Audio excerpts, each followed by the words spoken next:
Hello बच्चों, कैसे हैं आप सभी। मैं अभिषेक महाक स्वागत करता हूं आप सभी का आपके अपने यूट्यूब चैनल स्पेक्ट विजन पे। बच्चों, आज हम बात करने वाले हैं एएनएम वर्सेस जीएनएम के बारे में। अब आप बोलोगे कि सर एएनएम और जीएनएम के बारे में आप आज क्या बताएंगे इस वीडियो में। तो आज हम बहुत से ऐसे बेसिक बातें करने वाले हैं जिसपे अक्सर बच्चों को डाउट होता है। मतलब ऐसे तो मैं बता रहा हूं कि एएनएम और जीएनएम, ठीक है, इस पे चर्चा कर लेते हैं। तो बच्चे अभी बोलेंगे कि सर एएनएम और जीएनएम में मुझे पता है, सबसे छोटा एएनएम, फिर जीएनएम, फिर बीएससी नर्सिंग। तो इस तरीके से इसका प्रॉपर स्टेज परफॉर्मेंस होता है। लेकिन बच्चों, आप यकीन करोगे कि आप ही में से बहुत से ऐसे बच्चे हैं जिनको एएनएम और जीएनएम का कुछ बेसिक डिफरेंस नहीं पता है। और यह वीडियो आप सभी के लिए तब बहुत ज्यादा महत्वपूर्ण हो जाता है जब अभी आप 12th लेवल में हैं और 12th के बाद अपना करियर जो है वो नर्सिंग के क्षेत्र में बनाना चाहते हो। तो आपको जो अंडरस्टैंडिंग है नर्सिंग के क्षेत्र से लेके, चाहे पैरामेडिकल के क्षेत्र से लेकर के, या सिंपल शब्दों में बोले तो मेडिकल सेक्टर को लेकर के, आपकी अंडरस्टैंडिंग क्लियर एंड ये प्रॉपर जो है ना क्रिस्टल क्लियर होना चाहिए। क्यों? क्योंकि आपका एक डिसीजन आपके पूरे करियर को जो है वो इफेक्ट कर सकता है। बच्चों, चलिए स्टार्ट करते हैं आज के इस वीडियो को पूरा देखिएगा क्योंकि टू द पॉइंट आज मैं बात करने वाला हूं इस वीडियो में, ताकि आपकी जो अंडरस्टैंडिंग है वो बेहतर हो जाए। सबसे पहले बच्चों, आपको अगर मैं बता दूं तो बेसिक आपको परफॉर्मेंस पता होना चाहिए कि सबसे छोटा क्या होता है, देन आफ्टर उसके ऊपर क्या आता है, देन आफ्टर किस तरीके से परफॉर्मेंस होता है। सबसे पहले मैं आपको बता दूं कि अगर आपका करियर जो है वो आप मेडिकल सेक्टर में बनाना चाहते हो तो क्विक एक्शन आप ले सकते हो एएनएम के थ्रू। ठीक है, मैं आगे भी बातें करूंगा जिसमें आपको क्लियर करूंगा। देन आपका आता है जीएनएम, देन आप जो है बीएससी नर्सिंग, ठीक है, नर्सिंग। तो ये बहुत ज्यादा फेमस कोर्सेज हैं जो 12वीं के बाद बच्चे करते हैं, एएनएम, जीएनएम और बीएससी नर्सिंग। इसका कुछ इस लेवल से प्रोग्रेस देखने को मिलता है कि अगर कोई बच्चा जो है वो 12th अपना क्लियर करता है, ठीक है, अगर अभी आप यहां पे हो 12th में हो, ठीक है, तो आप इस तरीके से अपने ऑप्शन को चूज कर सकते हो। सवाल यहां पे ये आता है कि क्या डायरेक्ट 12th के बाद आप बीएससी नर्सिंग नहीं कर सकते हो? जी बिल्कुल कर सकते हो। 12th के बाद जो है बीएससी नर्सिंग जरूर कर सकते हो। आपको एंट्रेंस एग्जाम देना होता है और एंट्रेंस एग्जाम के बाद आप आसानी से बीएससी नर्सिंग कर सकते हो। लेकिन कुछ बच्चे जो है उनको क्विक एक्शन लेना होता है, वो चाहते हैं कि छोटे लेवल से जो है एंट्री ले, अपना प्लेटफॉर्म बनाए, तो वो एएनएम में जाते हैं और कुछ बच्चे जो है जीएनएम में जाते हैं। लेकिन ये इसका सीक्वेंस है अगर आप आगे की तरफ प्रोग्रेस करना चाहते हो तो। अब बच्चों, जरा मैं आपको प्रॉपर एक टेबल दिखाऊंगा। इस टेबल में हम बात करेंगे आपके हर एक छोटे छोटे डाउट को लेकर के, ताकि आपकी अंडरस्टैंडिंग जो है वो क्लियर हो जाए। यहां पे मैं आपको एएनएम वर्सेस जीएनएम का जो कंपैरिजन है वो दिखाने वाला हूं। देखो बच्चों, अगर इसकी ड्यूरेशन की बात करो, यानी कि दोनों कोर्सेज को करने में जो है वो कितना टाइम लगता है, तो आपका एएनएम जो है ये 2 साल लग जाता है। वही जीएनएम आपका, दैट्स वाई बहुत से बच्चे जो है एएनएम जल्दी से चूज कर लेते हैं, ठीक है। उसके बाद जीएनएम जो है आपका 3 से 3.5 साल इंक्लूडेड इंटर्नशिप जो है ये आपका यहां देखने को मिल जाता है। वही अगर एलिजिबिलिटी की बात करें तो दोनों ही कोर्स 12वीं के बाद आप कर सकते हैं। लेकिन यहां पे एक जो है डिफरेंस देखने को मिलता है कि अगर एएनएम की बात करें तो आपका जो है आर्ट्स बैकग्राउंड का बच्चा, साइंस के साथ साथ आर्ट्स या कॉमर्स बैकग्राउंड का बच्चा, इन शॉर्ट बोले तो एनी स्ट्रीम का जो बच्चा है वो एएनएम कर सकता है। वहीं पे अगर जीएनएम की बात करें तो 12वीं के बाद आपका साइंस जो है ये कंपलसरी है और साइंस में भी बच्चे आपको फिजिक्स, केमिस्ट्री, बायो और इंग्लिश जैसे जो सब्जेक्ट हैं ये मेंशन होना चाहिए। उसके बाद अगर फोकस एरिया की बात करें कि किस क्षेत्र में इन दोनों का जो है स्पेशलाइजेशन है, बच्चे को किस सेक्शन में जो है वो टीच करते हैं, नॉलेज प्रोवाइड कराते हैं, तो यहाँ पे जो जनरली है बच्चों, यह कम्युनिटी हेल्थ या मैटरनिटी से रिलेटेड रिलेटेड अगर मैं सिंपल बोलूं तो आपको नॉर्मली जैसे बच्चा जब पैदा होता है उससे रिलेटेड लेकर के सारा जो भी पढ़ाई होता है, जब बेबी बॉर्न करने का जो प्रोसेस होता है वो सारा चीज आपको यहाँ पे देखा जाता है।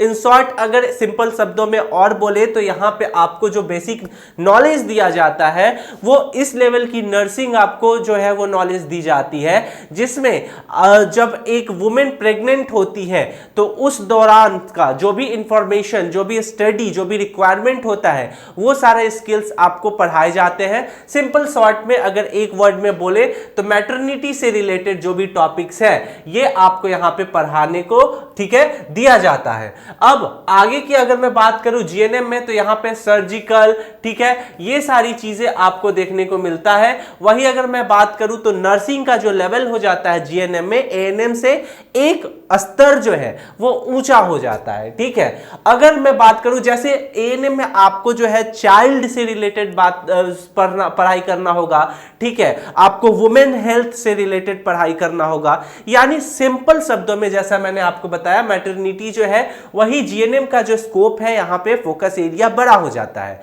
जॉब रोल की अगर मैं बात करूं तो जैसे यहां पे आपको बच्चों हेल्थ वर्कर जैसे वर्क करने पड़ सकते हैं, मिडवाइफरी, कम्युनिटी हेल्थ जैसे। वही अगर बात करूं तो यहां पे आपको जो है क्लिनिक नर्स, नर्सिंग ट्यूटर या फिर आपको जो है जीएनएम में, ये सारी चीजें जीएनएम का हो गया, यहां पे आपको जो है स्टाफ नर्स जैसे पोस्ट देखने को मिलते हैं, ये आपके जीएनएम में हो गए। वही वर्क एरिया की बात करूं तो ये वर्क एरिया बहुत ज्यादा डिफर कर जाता है। जैसे एएनएम की अगर बात करूं तो ये आपका रूरल एरिया में पड़ता है, जैसे रूरल हेल्थ सेंटर आपको प्रोवाइड कराए जाएंगे, वहीं पे मैटरनिटी होम्स प्रोवाइड कराए जाएंगे या एनजीओ वाले जो सेक्टर्स हैं यहां पे आपको देखने को मिलते हैं। वही आपका जीएनएम में जो है बच्चों हॉस्पिटल, क्लिनिक, डिफेंस या फिर आप चाहो तो आगे अब्रॉड में भी अपना आगे का स्कोप देख सकते हो। तो ये जीएनएम के फायदे हैं।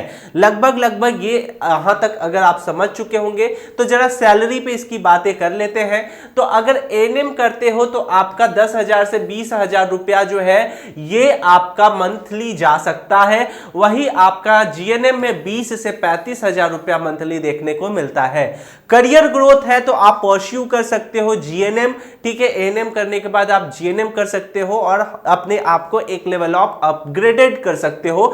वही जो बच्चे जीएनएम करते हैं वो आगे चल करके पोस्ट बेसिक या basic BSc nursing, MSc nursing जैसे करियर ग्रोथ पे जो है वो फोकस कर सकते हैं। ओवरऑल अगर मैं बात करूं तो यहां पे आप देख सकते हो कि एएनएम में आपका जो है ये लिमिटेशन है। अगर आप एएनएम करते हो तो करियर ग्रोथ में लिमिटेशन है, लेकिन एक्शन जो होता है यानी कि पूरी जो प्रक्रियाएं होती है वो बहुत जल्दी होती है, तो ये प्रक्रियाएं बहुत फास्ट होती हैं। वही अगर जीएनएम की बात करें तो वाइडर करियर जो है यहां पे अपॉर्चुनिटी देखने को आपको मिलता है। और आप अगर बीएससी नर्सिंग जैसे कोर्स जो है परस्यू कर लेते हो तो करियर में 4 चांद लग जाते हैं। अगर सिंपल शॉर्ट अगर बोलूं मैं सिंपल वर्ड में, ठीक है, कि इस सारे कंपैरिजन के बाद क्या सॉल्यूशन निकलता है तो GNM is better than ANM for long term nursing career. अगर आप अपना जो नर्सिंग का क्षेत्र में करियर बनाना चाहते हो तो आपके लिए एएनएम से बेहतर जीएनएम है। वहीं अगर मैं बात करूं क्योंकि हायर सैलरी है, आपका जो है ज्यादा बेहतर अपॉर्चुनिटी देखने को मिलता है। वही अगर एएनएम की बात करें तो suitable for quick entry level job. अगर आप चाहते हो कि मेरे पास समय कम है, एज कम है, अब मेरे पास कोई दूसरा ऑप्शन नहीं बचा है, तो आप जो है एएनएम के लिए जा सकते हो। और यहां पे जो है specially rural area community health service type में आपका जो है यहां पे सर्विस देने को मिलेगा। इन सारे चीजों के बाद बच्चों आपको मैं और अच्छे से बता दूं कि आप अपना जो करियर है वो बेसिकली और बेहतर बना सकते हैं। कैसे? तो बच्चों 12th के बाद बहुत से ऐसे एग्जाम होते हैं। मैं ये नहीं कह रहा कि अगर आपका इंटरेस्ट एएनएम में है तो मत करो या जीएनएम में है तो मत करो, लेकिन करियर को और बेहतर बनाने के लिए आप डायरेक्टली जो है बीएससी नर्सिंग यानी कि मैंने जो आपको पहले ये बताया था इस ऑप्शन के साथ आप जो है बच्चों ये जा सकते हैं। कैसे जाना है? तो 12वीं के बाद आपका जो है एंट्रेंस एग्जाम होता है। अगर आप उत्तर प्रदेश से हैं तो उत्तर प्रदेश में आपका का जो है सीनेट नाम का एग्जाम होता है। वही अगर एमपी से है तो एमपी पीएनएसटी नाम का एग्जाम होता है, बिहार से है तो बिहार नर्सिंग के जो है वो एग्जाम एंट्रेंस एग्जाम होता है। और अगर आप सेंट्रल में जाना चाहते हैं, जैसे एम्स भी लेता है बीएससी नर्सिंग का एग्जाम, एमएनएस हो गया मिलिट्री नर्सिंग सर्विसेज, तो इन सारे ऑप्शन को आप जरूर परस्यू कर सकते हैं। इसके लिए आपको जो है ज्यादा कोई भी ऐसा नहीं है कि रॉकेट साइंस की पढ़ाई करनी है। आपको जो है 11th और 12th का जो है बुक, इसको बच्चों आपको एनसीईआरटी की जो बुक है इसको प्रॉपर अच्छे से पढ़ जाना है और एमसीक्यू प्रैक्टिस करना है। आपको थोड़ा बहुत जो है करंट से आपको नॉलेज यहां पे रखना है, क्योंकि करंट अफेयर्स से भी प्रश्न जो है ये पूछे जाते हैं। तो लगभग इन सारे तीनों पॉइंट को आप अच्छे से फोकस कर सकते हो और फोकस कर करके अपने जो करियर का ग्रोथ है वो बेहतर कर सकते हो। आपके लिए बच्चों स्पेशली स्पेक्ट विजन लेकर के आ गया है एम्स रक्षक बैच। एम्स एक अच्छा ऐसा स्टेज है जिसको इंट्रोडक्शन देने की आवश्यकता नहीं है।